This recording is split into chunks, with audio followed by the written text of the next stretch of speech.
Living on Half a Dime a Day, subtitled, How a Lady, Having Lost a Sufficient Income from Government Bonds by Misplaced Confidence, reduced to a little homestead whose entire income is but $40 per annum, resolved to hold it, incurring no debts, and live within it. How she has lived for 3 years and still lives on half a dime a day. By Sarah Elizabeth Harper Monmouth. Section 1. Prefatory. This tale is a faithful narrative of facts by a woman educated, reared in abundance, and left with a competence which she used freely for benevolent purposes, but whose property was ruthlessly destroyed, and she left sick, crippled, with impending blindness, and no friends to look to for support. It was prepared for a lecture, but illness rendered its delivery impossible. It is printed at the suggestion of friends. Half a Dime a Day. You will hardly dissent if I say it would be easier to tell you how to die on 5 cents a day than how to live on that sum. Perhaps I should say exist rather than live. It is keeping soul and body together on a small annuity, and I may say in the outset that to live on half a dime a day will prove an infallible anti-fat remedy. All the patent bottles advertised to prevent obesity will have to point heads down and beat a retreat to Coventry before this bill of fare. But I must admit that 5 cents as a rule only buys the food of a day, and other things than victuals are needed to enable a person to support life. There must be a place to live in, certainly. There must be clothing, and fire in cold weather. I had an old house and some land. I got $20 for grass, 12 for pasturing. In good years, 3 for apples. There was no work I could do owing to a crippled arm and blinded eye, save knitting and making mock flowers. The utmost I could ever earn in a year was $15. Here then was exactly $50, from which 10 must be deducted for taxes. With the remaining 40 I was not only to make both ends meet, but all ends meet, and twist into a neatly knotted skein, as my frugal gift to each succeeding New Year. 3 years my offering has been made. I have got round on the $40. It has been accomplished through contrivance, self-denial, and arithmetic. You have heard of the man who awoke one morning and found himself famous. I awoke one morning and found myself poor, so sudden as that. Or I don't know as I can say I awoke. I was like one in a dazed dream for months, an awful dream, in which a frightful incubus stretched itself across my gasping life and paralyzed me with cold, clammy terror. I was as one stunned and knew not what to do. There was an old roof above me, dearer than life. To sell or mortgage it seemed like disgracing myself in the eyes of the world and dishonoring my ancestors. But I had not a dollar of money left, and I had no health. Thus there was no work to which I could turn to earn a living. You have heard of people living by their wits. I was at my wits' end how to live. Why didn't I let my place on shares? I was too wise, thank you. I had tried that twice too many times in former years. For the same reason I did not take a family into the house. In that country place I could not have got rent enough to pay for the damages done the buildings, nor could I have borne the unavoidable noise and annoyance of a family in my ill health and nervous debility. So there were $40 per annum I could reasonably count on. At the prospect my stomach began to fall into a collapsed state. 20 of this 40 I must spend for food, I thought. But the purpose was hardly fledged before war to the teeth was declared. It shall never be, said the mind. I care nothing about your old body. It must go to dust soon, anyway. You must understand I shan't starve, and I shan't eat trash either. I have always had the best, and the best I must have still. Understand, once for all, that I rule, and make your plans accordingly." Thus mine stepped to the front with a bold standard displayed, and it was for me to quietly recognize its position. I would live on $17 and save $3 to continue my first-class weekly, Christian Union, with its unrivaled editorials and Christian instruction. There was still the other half of the $40 unappropriated. I sorely wanted to take enough from it to supply me with 2 of the best magazines. I, however, ventured on but one, thinking there would be 2 or 3 books in the course of the year I should feel as if I must have. "What expensive tastes!" one and another will exclaim. Ah, people differ in their ideas as to what is and what is not expensive. To pamper the body and famish the mind I should deem the most ruinous and wicked extravagance, and a so-called cheap newspaper, which deals in the abominations of society and dumps the filth of the world at your door every week, would have been a far too expensive investment for me. I could afford no such luxury. $17 of my $40 I assigned to supply food, 10 for reading, leaving 13 for fuel. I fortunately had enough wood on hand when the great loss befell to last 2/3 through a winter. The next one I got through with 1 cord, and sawed it myself, which saved $1.50. I could only with my disabled arm worry off a few sticks for my fire each day. In very cold spells I took a warm freestone and crawled into bed. I was too ill to work, and thus to do saved firewood. I would put mittens on my hands and read a while, and when the room became too cold for this, cover all up and think over what I had read. This saved me in a degree from enervating myself further by fruitless poring over poverty and privations. I had enough bedclothes for comfort, but my own wardrobe, with the exception of 1 black suit, was pretty low when the loss came. I never bought a dress or pair of shoes for more than 3 years. It was entirely beyond my means to buy any article of clothing. So I had to tax both ingenuity and industry to get together garments enough for comfort and decency.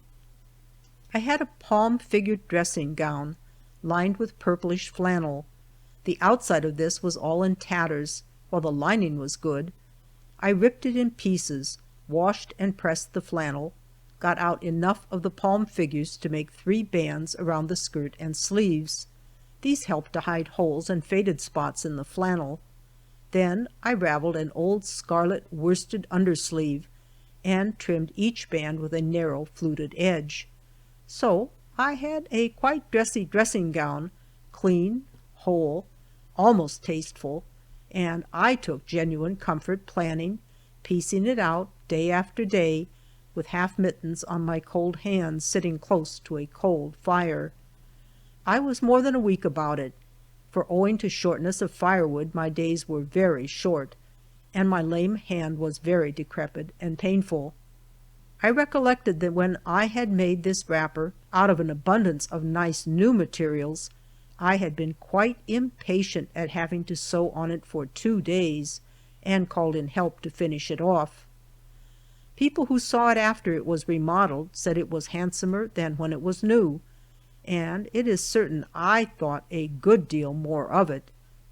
I said then, and have had occasion to say many times since, I was glad I bought good materials when I had the means, for they could be worked over a second, even a third time, to much better profit and advantage. I made a whole common suit out of an old straw bed tick, and out of the fragments of a pair of blue drilling overalls some former workman had left on the premises, cut narrow strips and stitched on the skirts for trimmings. Well, I suppose I was proud and determined to have some style about my garments. At a little distance my suit appeared like a neat striped print, or more like a substantial gingham, and it had the wear of half a dozen calicoes in it. Indeed, it comes out like a new one every season, and bids fair to outlast the owner, and descend to posterity as an invention, may I not say, and escape the charge of vanity, of both genius and necessity. My bed tick gown, will not some poet step forth and give it immortality? Shoes and stockings were a problem for a long time. Shoes I had to learn to do without for the most part. One decent pair I would keep, but these could not be indulged in every day. Such extravagance was not to be thought of. I took the soles of worn-out rubbers, lined them with flannel, and laced them on my feet as sandals. At length I found a knitted shawl that had been in wear, I suppose, a quarter of a century, and quite a number of undergarments which had been knit by hand out of homespun yarn in the old days when my father's flocks had whitened the hills, so barren and bush-grown around me now. Then it had been the custom to have much cloth woven, and much yarn spun on the buzzing old spinning wheel for the family use. All these garments had been long thrown by, faded, defaced, and past wear. They were a mass of ends and no ends. After thoroughly washing them, I tried the strength of the yarn, and found it unrotted and not much moth-eaten. I had possessed myself of quite a prize. But it was the work of weeks to ravel, tie up, wind into skeins, color, rinse, and rewind into balls for knitting. I found some redwood and copperas, so I had several shades of color. Then I proceeded to knit 5 or 6 pairs of socks, and had balls of yarn left to foot down for years. I quite reveled in an abundance of material, and said exultingly, "There is one thing I shall not lack again very soon, perhaps never," and for a long time, the last thing before retiring at night, I would go to the little drawer, pull it open, and take out my socks, pair after pair, and survey them with a fullness of satisfaction I had never, in better days, experienced over the nicest of boughten worsteds, or even silk. These were trophies of toil and contrivance. They had cost me not a little planning and labor, and I regarded them as my own successful achievements under difficulties. Therefore, they had value and favor in my eyes. I had 15 mottos in the house made on white muslin and cotton flannel.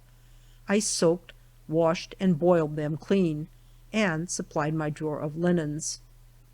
I had no outside garment to wear abroad save a very old, defaced, waterproof cloak.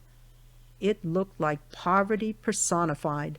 It was ragged, threadbare, the sleeves quite gone, of a most faded and weather-beaten appearance. There had been hanging in an outer room, I presume for 15 years, a rusty fulled-cloth overcoat of my father's. I don't know why I had not given it away long before, but suppose I rather liked to see it hang there. It had a sort of look as if he were somewhere around yet. I had been charged with keeping that and a great pair of boots to frighten tramps in case they attempted any neighborliness. A sight of such largeness in apparel might lead them to apprehend there was a large man not far off, whose acquaintance it would not be judicious in them to cultivate. But I don't think I ever attached any protective power to these articles. I would sometimes get into them myself when I had to go out in the pouring rain to adjust the cistern for catching water, or dig a snowpath to the highway in winter.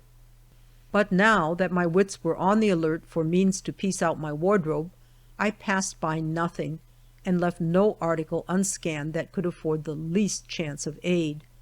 So I put my hand on the great overcoat and lifted it off the wooden peg.